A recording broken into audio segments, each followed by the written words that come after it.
before, when we first initiated this group, one of the topics that you all said you wanted information about was acquisitions and exit planning. So we found Don out in the world doing business brokerage. He works for Murphy Business Sales out of Cary. He's been there for lots of years, since 2007. And he's been working with business owners to help them develop and execute succession and exit strategies. We actually learned of Don because he approached us about an acquisition issue, and we immediately recognized that he would be a valuable resource, or a potentially valuable resource, for this group. We later learned that he does presentations like this routinely, and so that sealed the deal. We got him scheduled as quick as we could. Like many bookings, I like that word, like many bookings, a number of delays occurred because of the pandemic. We did not want to do this virtually, but here we are, and we just didn't feel like we could put Don off indefinitely. So he agreed to do this virtually, and so we're going to do it virtually. At this point, I'm going to turn it over to Don and hear what he has to say.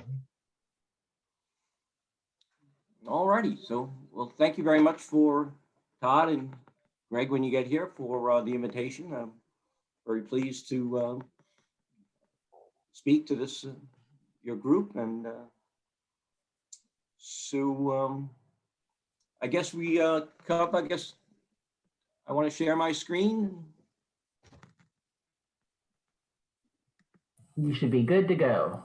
Okay.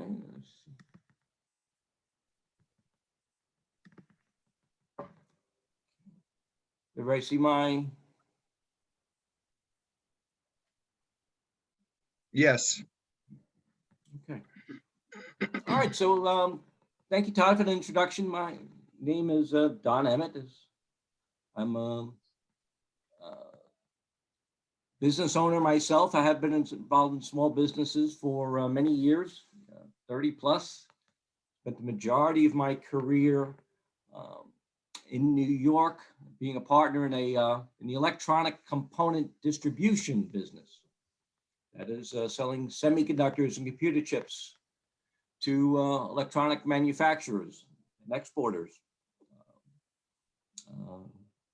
About 15 years or so ago, I was in my mid 40s, and I might have been burnt out. I might have been bored. I may have been sick of my partners. They may have been sick of me, or perhaps all of the above. So I've been in the industry for 20 years. It wasn't quite as much fun as it used to be. The internet was somewhat of a double-edged sword for our business. So what I did is I engineered with my partners. I didn't know what I was doing it at the time, but I negotiated an exit strategy from the business, and for this group and for the building that we owned in Huntington, Long Island. So speak to a little bit of the power of real estate when it works. So I was running sales and marketing for that company for 16 years, and grew the sales. It was about 1 or so million when I joined in '88. We'd made some acquisitions, and we'd grown it to about a $20 million family of companies by the 2004. The building that we owned, that we bought in 1997. And so I exited 7 years later.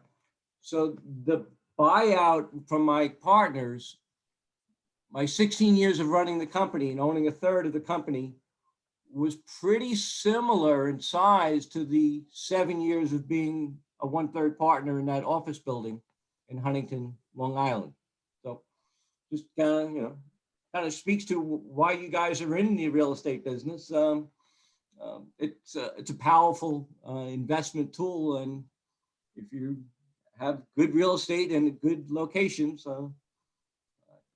particularly the triangle where we're located now, and as I mentioned earlier, executing an exit from our family home due to the hotness of the local real estate market.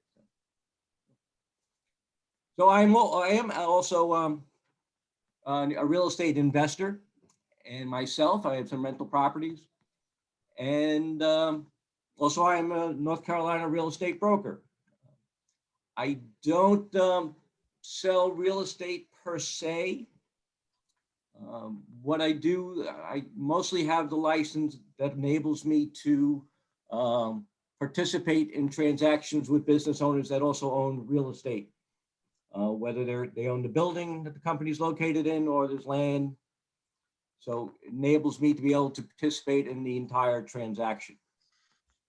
And it's also a good thing for any broker. In some states, you have to be a real estate broker to do business brokerage. North Carolina is not one of those states, although the Real Estate Commission would say differently. But if you're not a broker, they don't have any power over you. But just the concept of agency and the things that there are a lot of similarities to real estate brokerage and business brokerage. The body of law, people have been selling real estate much longer than they've been selling businesses. So the body of law, for the most part, comes from real estate. So that's a little bit about me, and we're going to talk about what I did. In terms of my initials after my name, so I'm a certified business intermediary. That was awarded, earned that through the International Business Brokers Association. When COVID hit town, I endeavored to raise my skill set, and I'd been associated with this company in Denver, Business Enterprise Institute, that teaches advisors to do exit planning.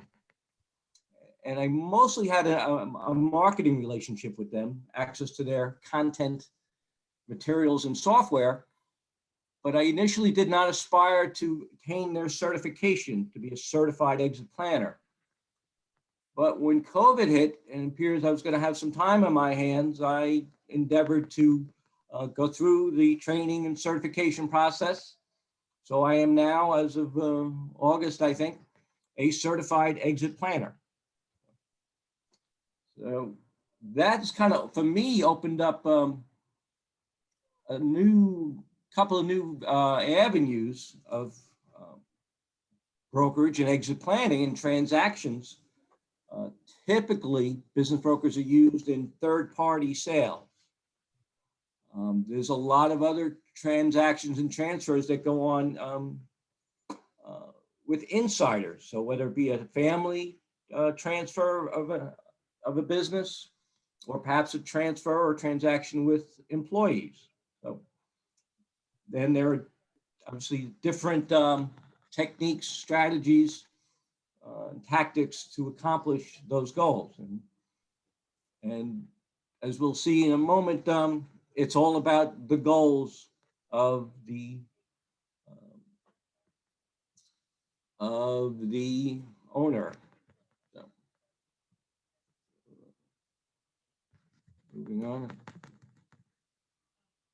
see, how do we get to the next screen?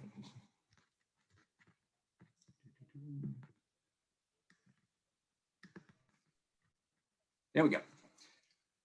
So today we're going to be talking about the kind of defining our terms, talk about options, and a bit about the process, how the process in your industry may be a little different and or unique. I'm going to spend, because I guess it's kind of my specialty or my historical skill set, dive a little deeper into third-party sales.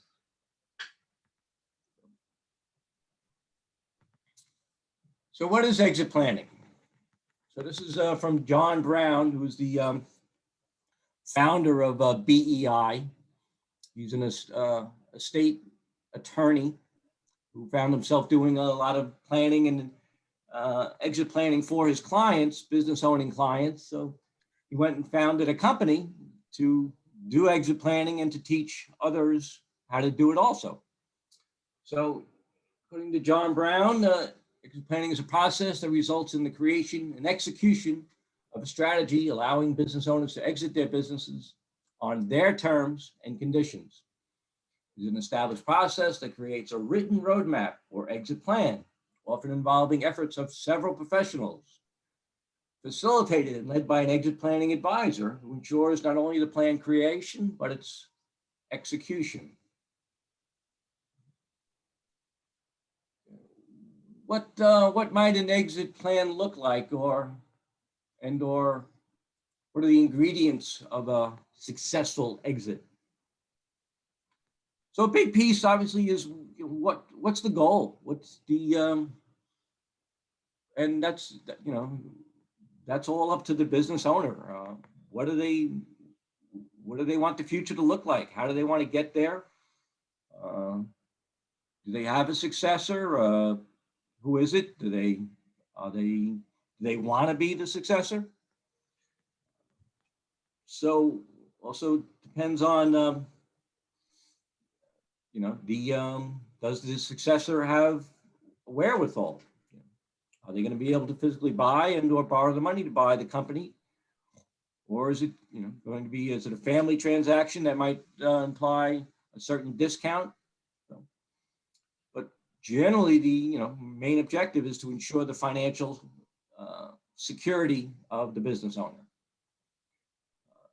So much like business brokerage, exit planning is a team sport. It's a complex endeavor. There's a lot of moving pieces, and you need a team of advisors to design and implement the plan. So likely you're going to need an accountant. You're going to need an attorney, perhaps an estate attorney, a business attorney, financial planner, maybe a tax expert. So like a lot of things in life, cash flow makes everything work better. And the business has significant cash flow that gives the owner more options on how to achieve their goals and flexibility in terms of when they can implement an exit plan. So it's often, so I guess having a strong management team in place. So this is something that could take time to build, particularly if you're looking at transferable value.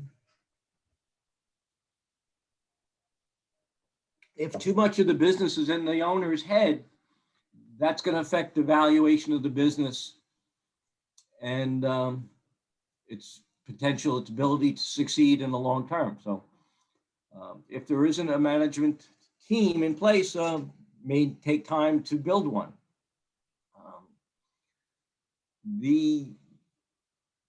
Many of us are, whereas we think the definition of a business that I like is a business is a profitable enterprise that makes money when you're not necessarily there.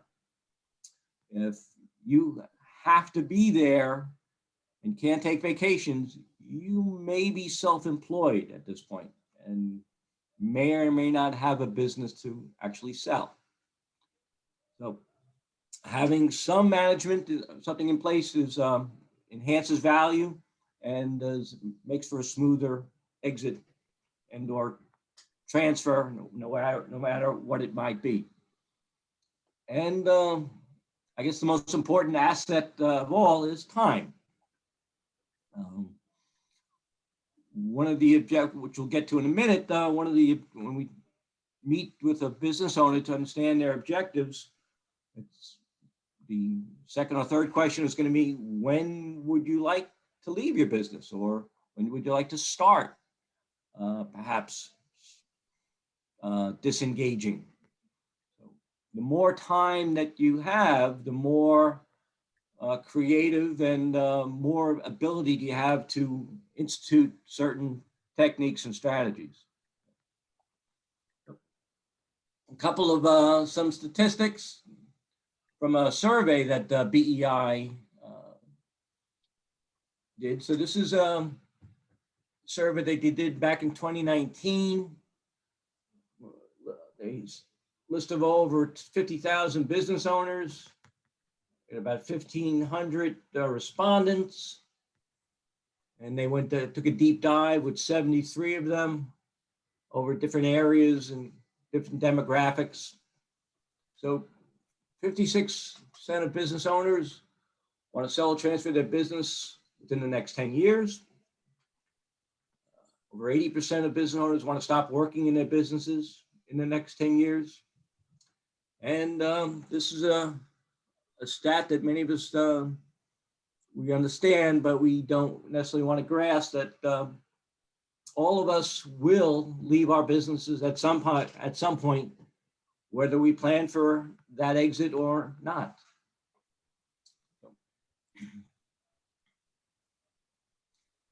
So in the survey, we learned that 75% of business owners rely heavily on their businesses for their personal income, as you might imagine.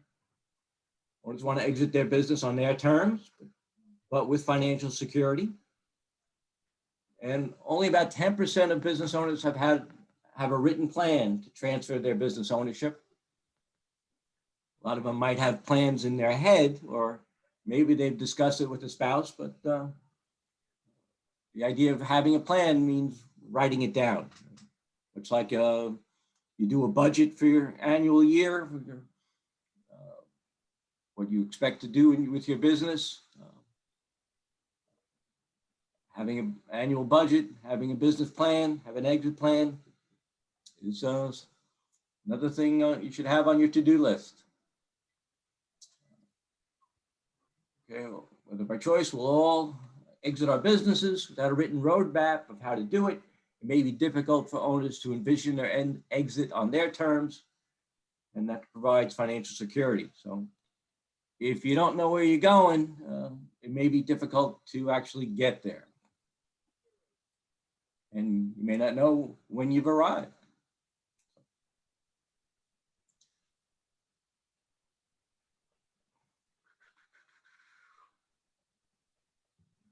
Okay. This is kind of a confusing slide. This is from BEI. It kind of talks about the exit planning process. Big thing. It's a complex endeavor. Could be a hit and miss approach put in place when an owner has had enough and wants to get out of the business because maybe they've had a diagnosis or they've perhaps passed away. Or it can make a relatively simple systematic approach, which is what we would prefer to use. The BEI process has 7 steps, and they don't necessarily have to occur in this order, but we need to ensure that they're all accomplished. So first, we need to identify the owner's objectives, exactly when they want to accomplish in leaving the business. You can go far beyond the basic objectives of when you want to leave and how much money you'll need. So 3 basic things we need to know. When do you want to leave? How much do you need after taxes to live comfortably after the transition? Who is the target successor? Third party, child, a key employee.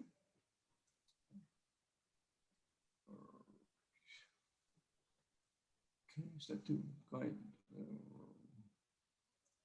So we need to quantify your business and personal resources in terms of your objectives. Helps us determine what you'll need to get from the sale of your business to ensure financial security. The financial planning team can run projections to see how much after-tax income is required to continue your current lifestyle and net proceeds you'll need from a sale to provide that income. And what I've learned in my 12, 13 years of business brokerage is, depending on where the finish line is, some business owners may have already crossed that line and not know it. In terms of what their business might be worth, and using a solid financial advisor can, there are financial products that can ensure income. So if the business is not what you, is not, you're not enjoying your business like you used to, or you want to do something else, you may have already have the tools and resources to switch gears. And it's funny, today is, as a baby boomer, uh, so the word retirement isn't quite what it used to be. In fact, my wife asked me, well, when are we going to retire? And I respond, well, from what? I go, I make phone calls and have meetings, and I like what I do. Coal miners need to retire. I could do this for a long time, and I like what I'm doing. So for many people, an exit is not necessarily retirement. It might be just next chapter or another business. I sold a metal fabrication business a few years ago, and with the real estate, it was a very nice transaction. The owner was an aviator and I guess somewhat competitive parachutist, and he was endeavoring to start some sort of maybe a school for adventure parachuting and survival skills. You never know. So another thing we want to do is maximize and protect the value of the business that has already been accumulated and minimize the tax impact of the transition and protect against possible litigation. Question is whether the sale will be to a third party for cash, or will it be to an insider, family member, key employee group. There are specific strategies we may implement in each case to level the playing field and give you, the business owner, a positive position during negotiations. Another important thing that we kind of touched on is business continuity planning. So this kind of speaks to your business needs to have a will just like you do. Or what happens if you get hit by a bus scenario. So we make sure that these things are in place to continue the business and preserve value until it is sold, if family members don't want or are unable to take it over. And then, of course, finally, there's personal wealth and estate planning, minimize taxes to the owner, the business, and the family, while planning for the investment and protection of the sales proceeds. Okay. Now, what about the paths for people in the real estate and/or property management business? Pretty similar to most businesses. Some differences. This is succession planning, which is transferring the business to the next generation or family member. You could potentially transfer and/or sell the business to employee or employees. Or if you're looking to run the business till you can't anymore, just have a good estate plan and leave the business to your heirs.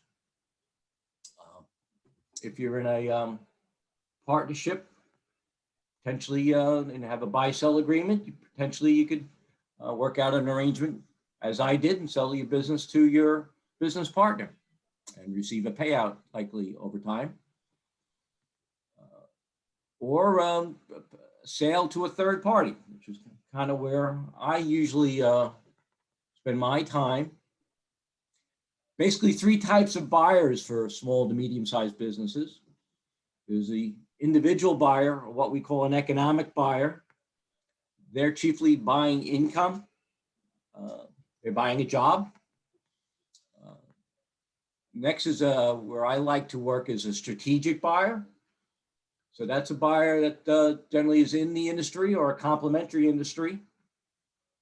And where I like these, they're business people. They're generally more sophisticated. Transitions are easier. And these strategics can pay more for a business. It's not certain that they will, but the business is worth more to them because they're not just buying income. They're also buying perhaps economies of scale. They may be buying access to a new labor pool, a new marketplace. So synergies to their own business. So again, it could be worth substantially more to a strategic investor, strategic buyer than an individual buyer. Thirdly, is the financial buyers. These are generally in larger businesses, but they could be, these are private equity groups and the such, and they're generally looking for anything with recurring revenue. So if you're in the property management business, that's recurring revenue. There are private equity firms that specialize in those types of businesses. I was selling a landscaping company a couple of years ago, and I was surprised to get an inquiry from a private equity group. And it turns out because of the recurring revenue aspect of it, they had already made an investment in that space, in the triangle, and were looking to add to that platform. So it's amazing they're not just in tech and biopharma. There's recurring revenue. There's probably a private equity group that would take a look at it.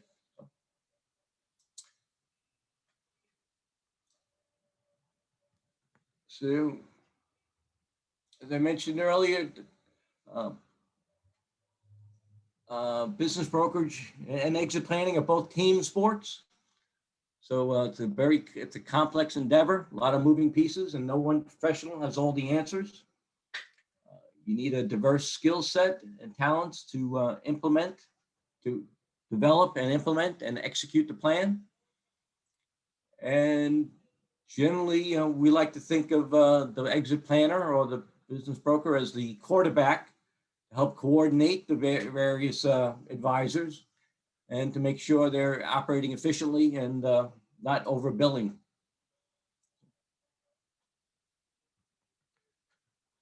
Some more facts about business owners and such. We already kind of touched on 50% of small business owners have no strategic plan. A lot of small business owners, if you read the E-Myth, which I certainly would encourage, they start out as technicians in their field and grow into business ownership. And what I often say to buyers when I'm selling a business that has a lot of upside, because just being a business owner doesn't necessarily make you a business person. That is understanding marketing and finance and accounting.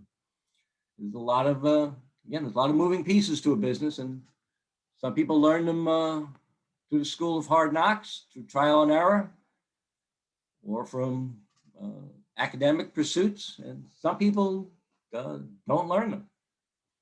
So which can create an opportunity for a buyer that is more astute and looking for an opportunity to grow a business by putting in processes and procedures and strategic plans. It's an interesting number. 40% of business owners plan to invest or acquire another business. I should have silenced the phone. 30% of business owners have no estate plan beyond a will. So the idea of having a trust should be probably explored, and or again, your business should have a plan what to do if something happens to you.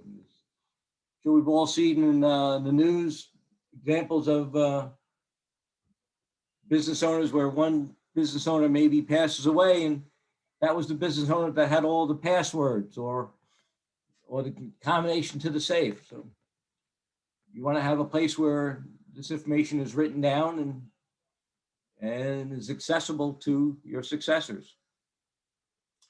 And the vast majority of owners do not have an exit or transition plan.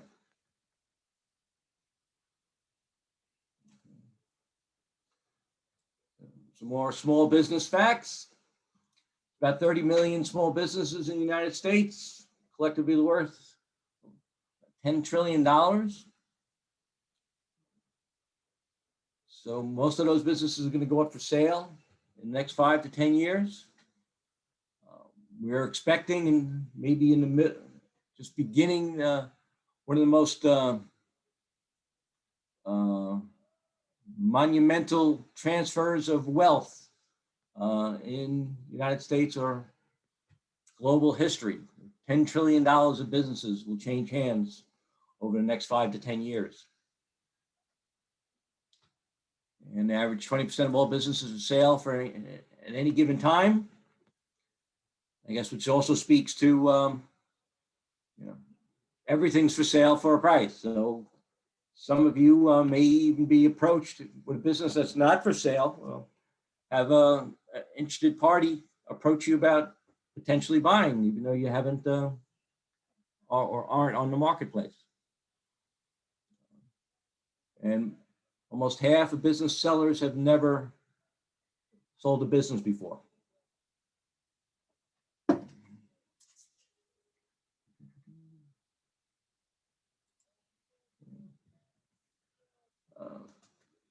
A little bit about business third-party sales.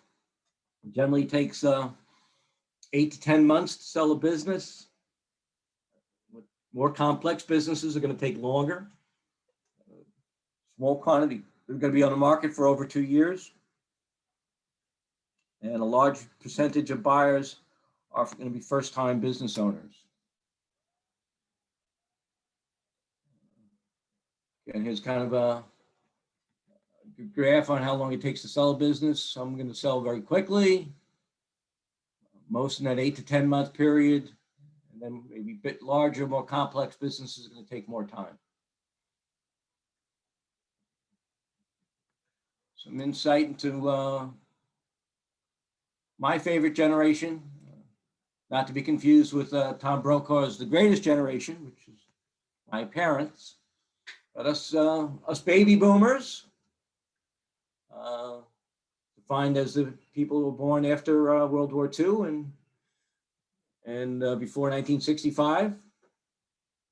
And coincidentally, 60% of business owners are pretty much our baby boomers. And baby boomers are turning 65, I think 10,000 a day, I've heard, or one every 57 seconds. And that's going to continue for the next 15 to 20 years. Most of my clients and 64% of business sellers are, in fact, baby boomers. And 87% of business owners do not have a documented exit strategy plan.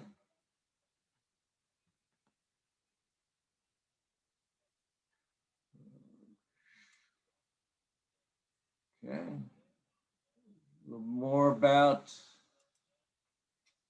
ways an owner can exit a business.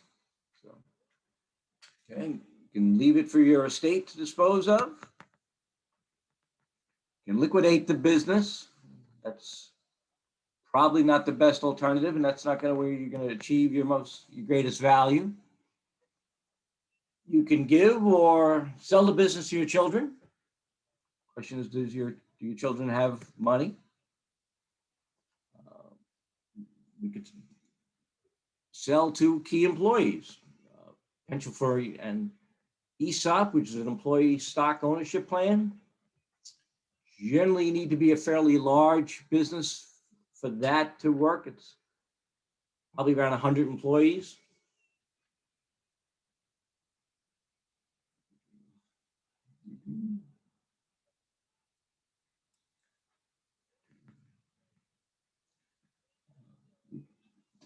Or you can sell to a third party while the business is still profitable. Often that's the best way to maximize the value of the business and capture the value of your equity.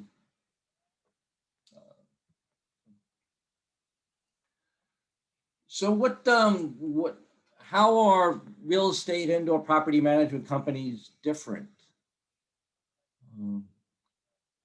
So speaking, we were talking a little earlier about my own exit strategy, and I guess this one of the reasons this came about is I sold a property management company last year. Actually, uh, was based where I'm currently going to be living in Southern Village. So mostly engaged in HOA, managing HOAs in Southern Village. So one thing that I think needs to be understood is so that business, they had contracts with the various HOAs, and question might be if you're have contracts with clients or property owners, are your contracts assignable? Most of the businesses, most of the transactions that we engage in are asset sales. So that being your company or your entity selling its assets to a buyer's entity. Generally, buyers do not want to buy the entire company because of liability reasons.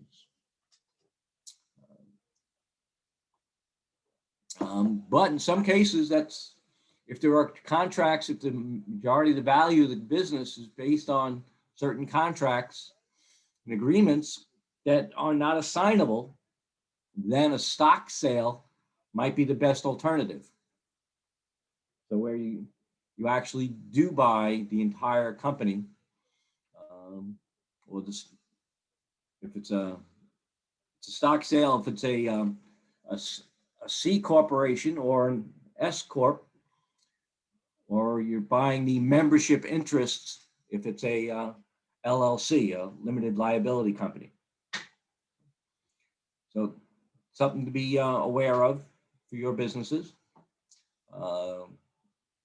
Obviously, in any well-run business, you want to keep up with your business and make sure you're doing your repairs and maintenance. Key thing is to, when you're thinking about an exit strategy, you want to continue running your business like you're going to own it forever. So you want to maintain your quality of tenants instead of scrambling to fill vacancies. That could come back to bite you. Make sure your escrow and trust accounts and security deposits are in good order.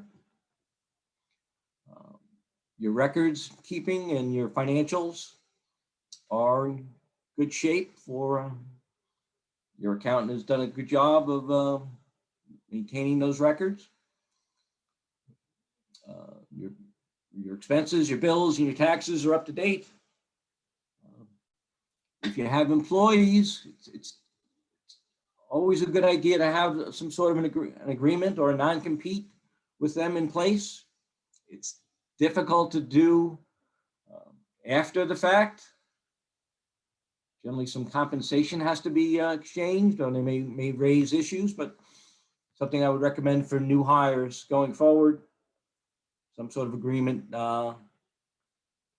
non-compete and or non-solicit is a good idea to have, and will make buyers best easier.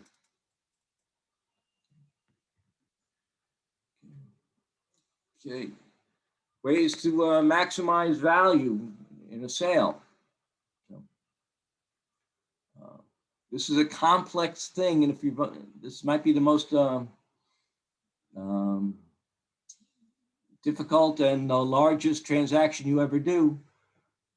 So it's our recommendation that you work with a qualified business broker and or a mergers and acquisition team.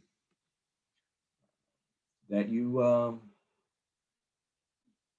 have on your, either use the team that your intermediary brings to the party, or they work with the team you've already put together. May need a real estate appraiser, accountants, attorneys, lenders, landlords, etc.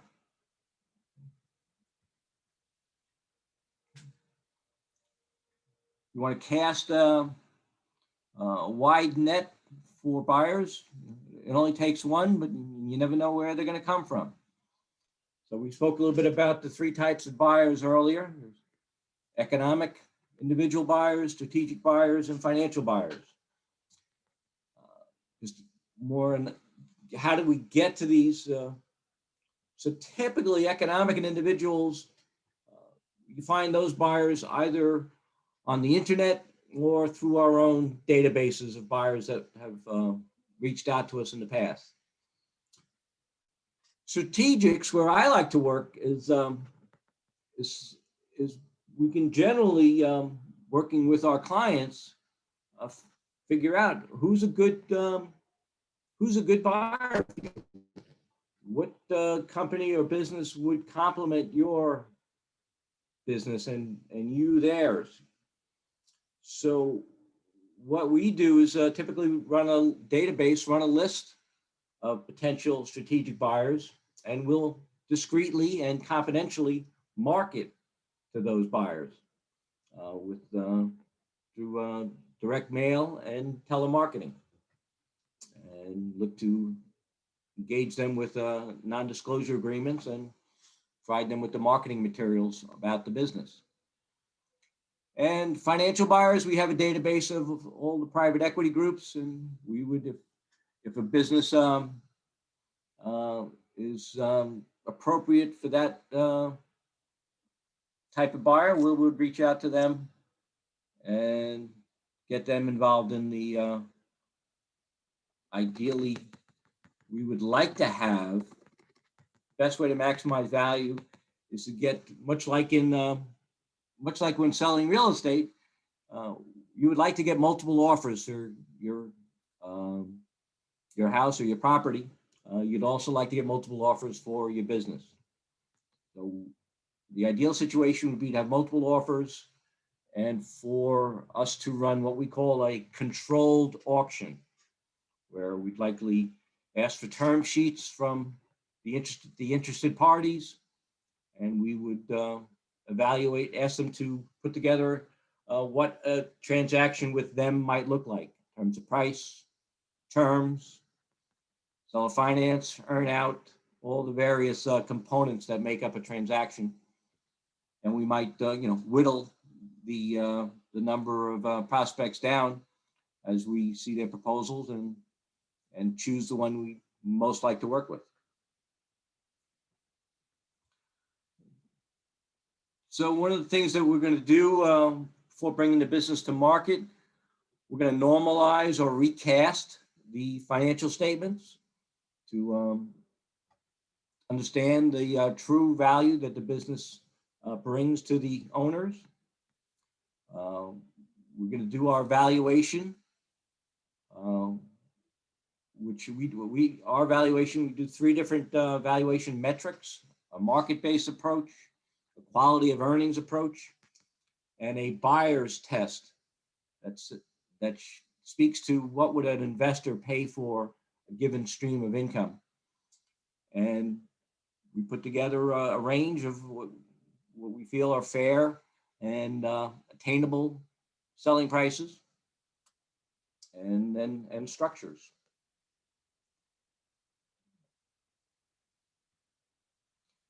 Okay.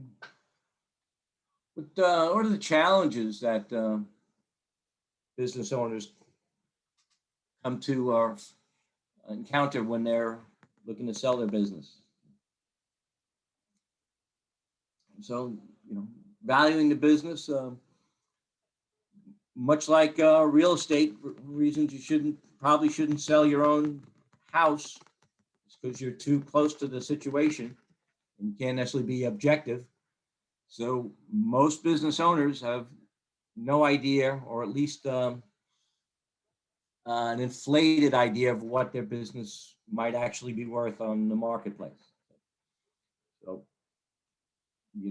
having a valuation done is something we would strongly suggest, and probably something you should do regularly, particularly if you have partners or if there's buy-sell agreements that should be valued and properly funded part of the business.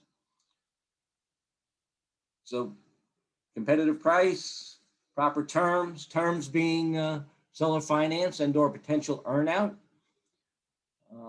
It kind of speaks to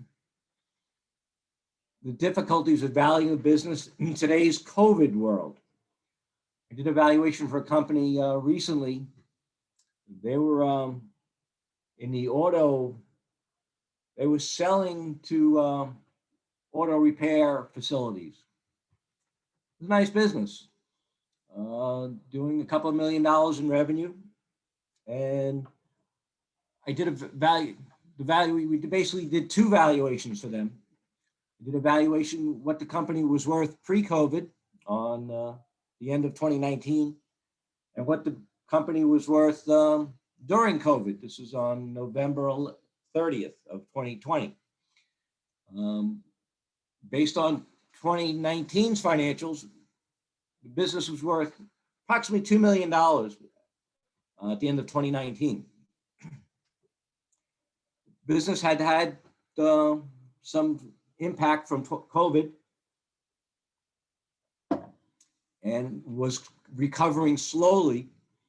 The valuation as of November 30th was about 1.2 million. So basically an 800K delta when it was just 11 months earlier. So one of the things, what if they were kind of on the fence whether there's strategies in terms of using. One of the things we recommended if they wanted to sell was what we call dormant seller finance. So an 800K note that would be dormant until the business returned to pre-COVID levels, and then the note would kick in and begin to be serviced and paid by the buyer. So there are ways and strategies to deal with the COVID situation. So then we get into marketing the company, or how and where. Confidentiality is usually a big deal for business owners. This is kind of where the similarities in real estate brokerage and business brokerage diverge. Generally, when you're selling a piece of real estate, a building or a house, you want everyone to know your business. The house is for sale. You'll even put a sign on your front lawn. But generally, when you're selling a business, you want no one to know. You don't want employees to know. You don't want customers to know. You don't want vendors to know. You don't want competitors to know. But it has to be done very discreetly and vaguely, if you will. And confidentiality must be maintained, and anyone getting information should be made to sign a non-disclosure agreement.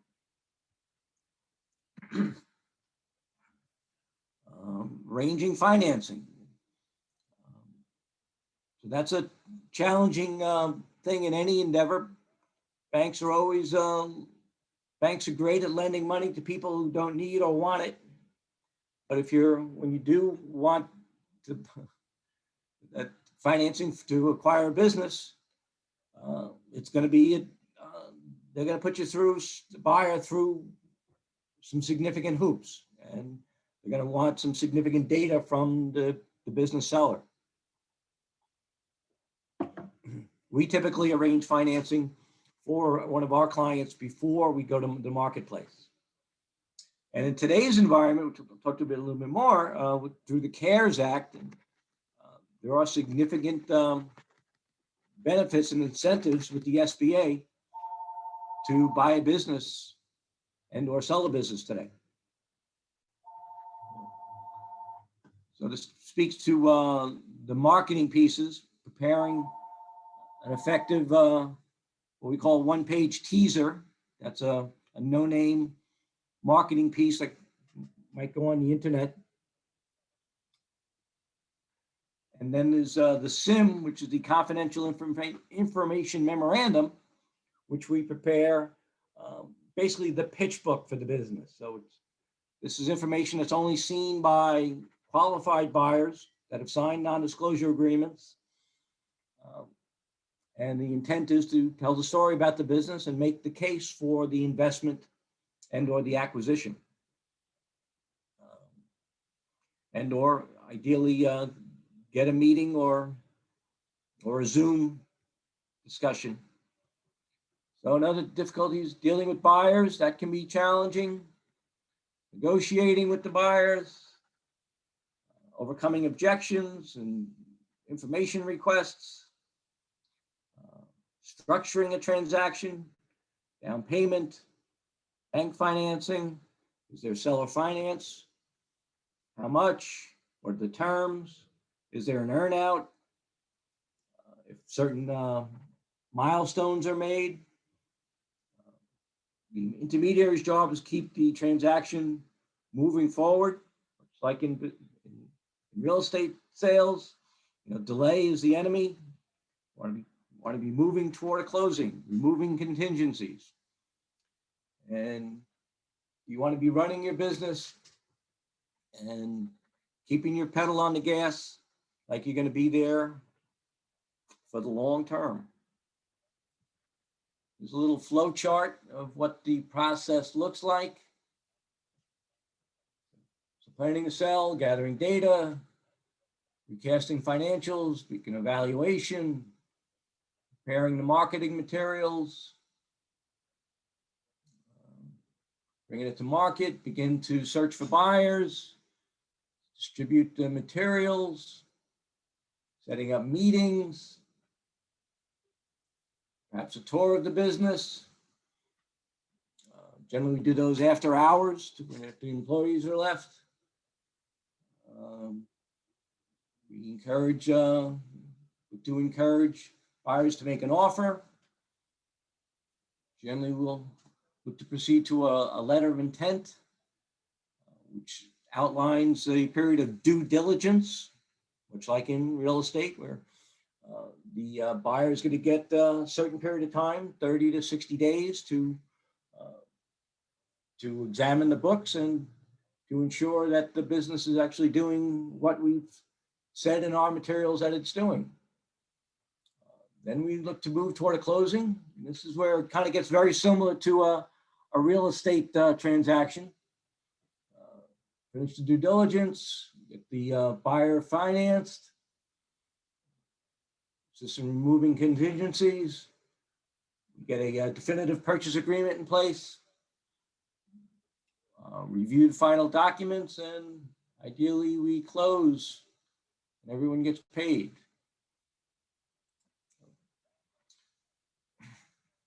So why, some people ask me, well, why would anyone sell a good business? A lot of reasons. So, some people are just, they've reached their financial security and they want to do something else, or may want to do nothing. Play some golf or spend time with family. So that's a good answer for age appropriate. Some people just looking for a new challenge. We see that it's funny how a marketplace where we're starting to see more activity is the millennials.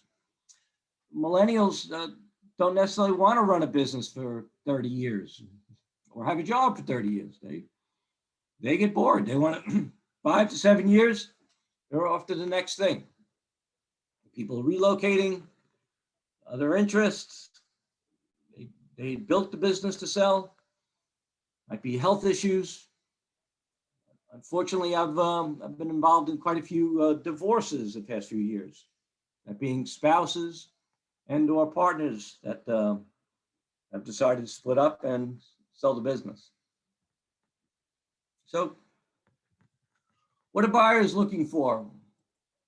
You should be aware of. So key thing is cash flow, is earnings. It's show me the money. Verifiable books and records, a diverse customer base. So if any one customer is more than 10 to 20% of the business, that's one, that's going to affect valuation, and two, that's going to increase risk. So more risk, more risk is going to be an impact to value.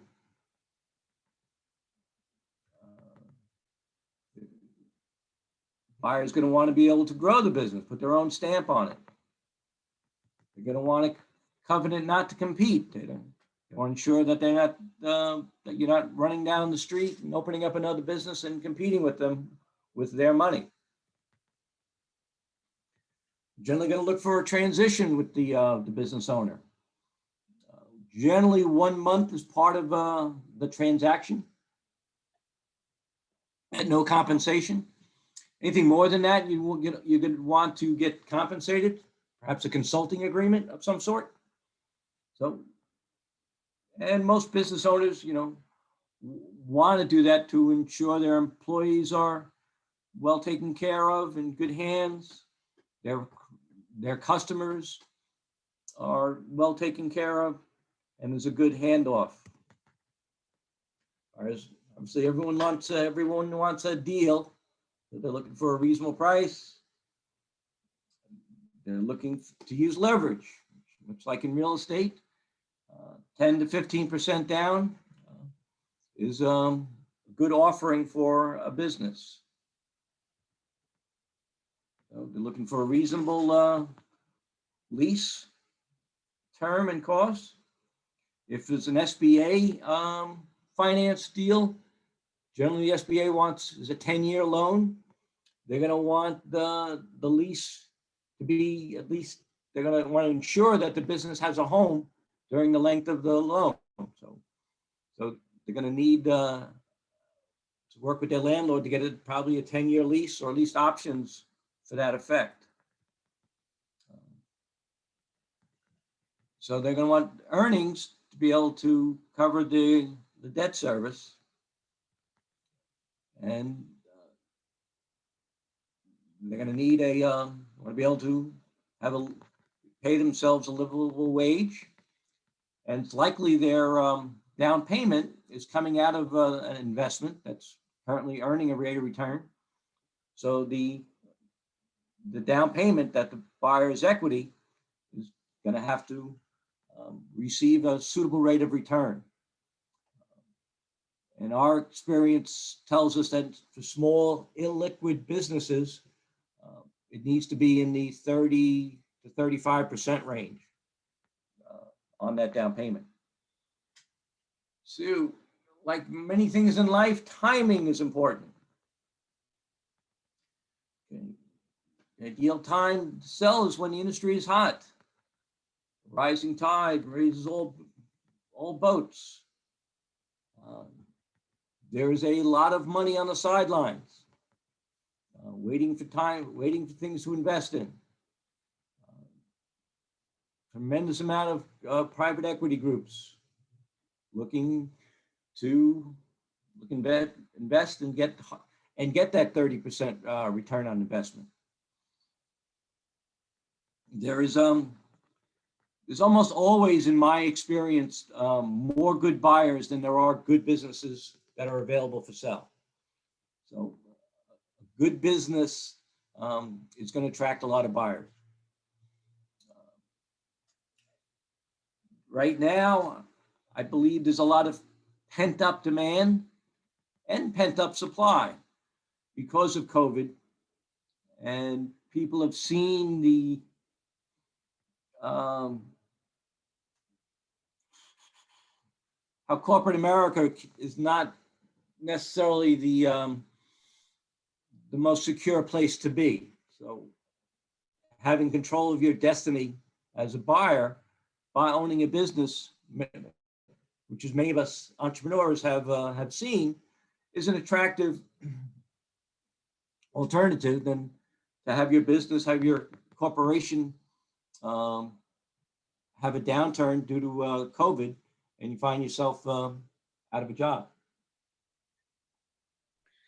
Don, Yes. I am loving all this information I'm taking in. I don't know, since we don't have anybody helping produce you. I don't know if you're keeping an eye on the clock and what we should expect. I know we've had a couple of people that already had to duck out. Okay, I do have my eye on the clock, and this is my last slide. Oh, I'm sorry I interrupted. That's it. No, I appreciate it.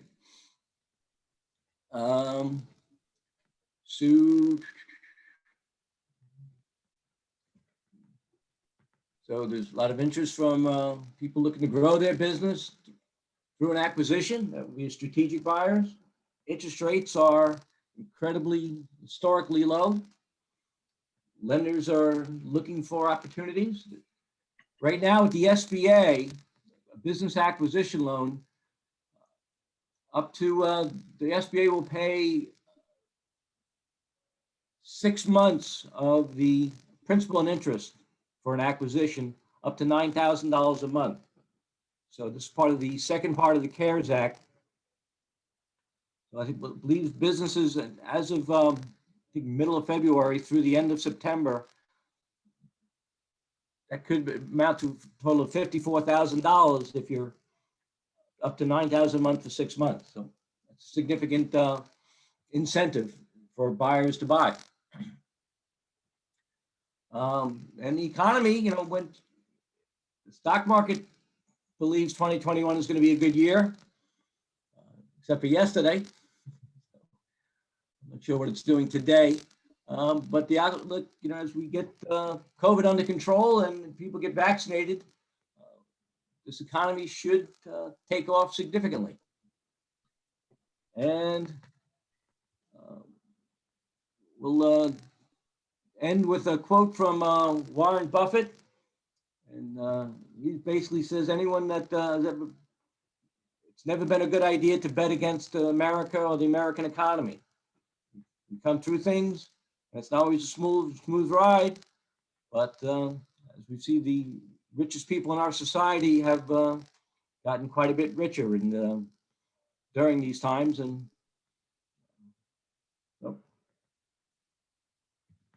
so thank you for your time and interest. And if there are any questions, I'd be happy to entertain them. Thank you, Don. I hope there are some questions. Anyone?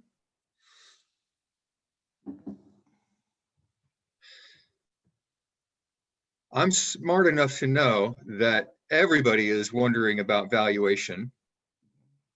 And I also know that asking somebody like you, Don, well, can you give us some rules of thumb?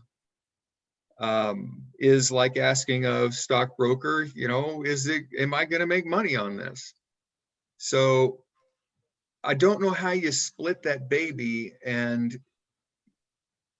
if you can add any more information to what you've already given us. I was listening with bated breath about the 3 analyses you do. I don't know how much more you can elaborate on the valuation component. So there are rules of thumb that are used. And prior to me joining Murphy, I relied on those much more so than I do today. So I've been a business broker since 2007. I joined Murphy Business Sales in 2018. Essentially, I bought a franchise. I discovered that the wheel I was trying to build as an independent business broker was inferior to the wheel that I could buy with Murphy. And now my valuations are using their resources and systems are much more data driven. So we kind of disdain or look down on rules of thumb. All businesses are different, and there's average, there's above average, there's below average. But generally, I guess a broad rule of thumb is most businesses are going to sell for a multiple of what we call seller's discretionary earnings, or EBITDA. It might be. So EBITDA is a figure that larger companies are used for the most part, the difference between EBITDA, earnings before interest, taxes, depreciation, amortization, difference between EBITDA and seller's discretionary earnings is the owner's compensation for the most part. So small businesses, generally the owner is the manager, and whatever compensation he's paying himself will be available to be cash flow for the next buyer. Larger businesses generally have management in place, and management is going with the transaction. So, and EBITDA type businesses can also be, so an absentee type business or a semi-absentee is worth more than a owner operator type business. So, but generally, so seller's discretionary earnings, you start with net income, that's the number we pay taxes on.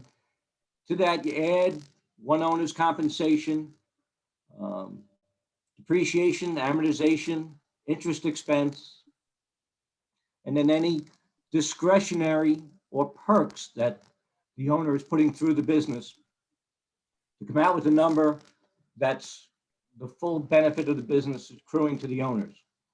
And generally, most businesses are going to sell for a multiple of that. And generally, the multiple might be between 2 and 4. So, Okay, that's very helpful. Ish. Thank you. Ish. Yeah. Ish. Okay. Yeah. Does anybody else have any questions for Don before we express our gratitude and let him get on with his day?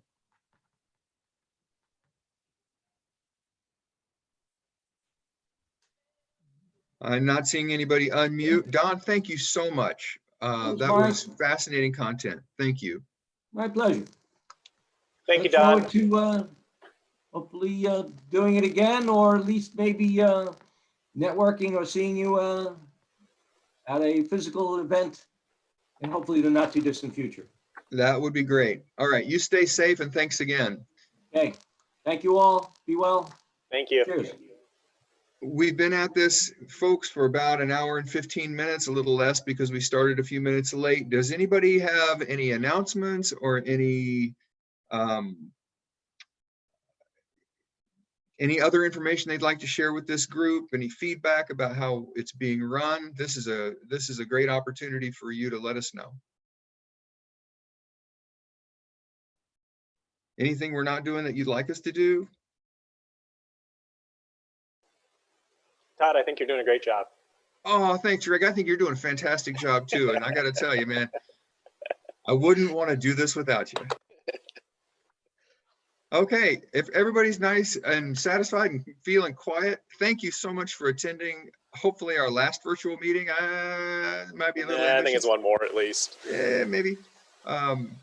We'll figure that out and we'll be in touch. Always, contact us through the Google group if you have any questions, comments, concerns. Thank you to Cub and the association for supporting this. Have a great day, everybody. Stay safe, and we'll see you soon. Bye-bye. Wow.